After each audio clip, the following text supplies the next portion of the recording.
Jake Cuenca, kinabahan kay Paolo Avellino.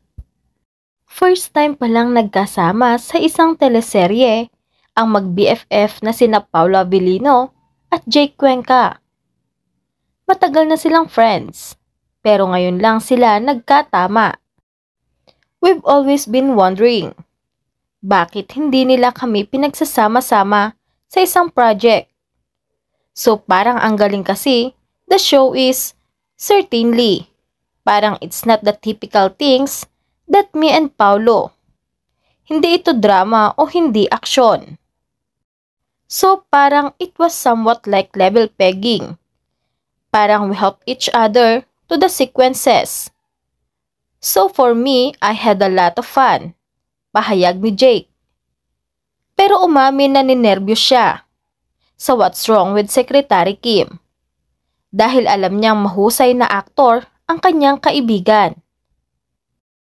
Walking to the sequences or walking to the set, I got nervous kasi I'm acting with my best friend and I know how good he is. Chika pa ni Jake sa ginanap na Mediacon ng Pinoy adaptation ng hit Korean drama na ganun din ang pamagat.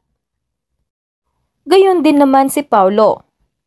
Super puri sa kanyang kaibigan na aniya ay napaka-professional at isang magaling na aktor. Ang maganda kay Jake is he's very professional and he's always straight to the point with his character.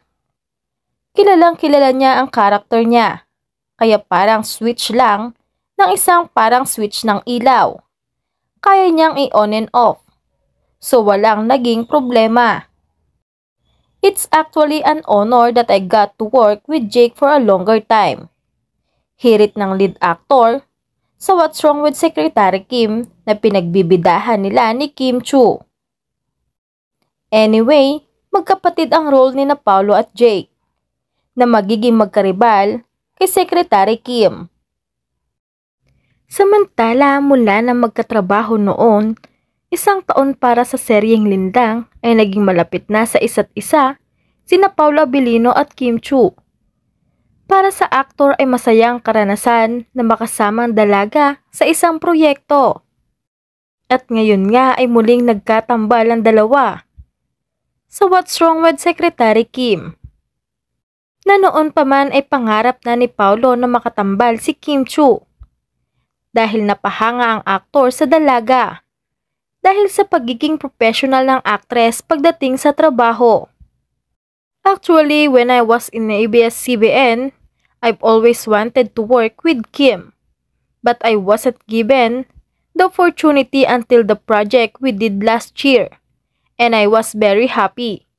Not just because we know that Kim's a star and she's so bubbly. We also know that she's maturing as an actress.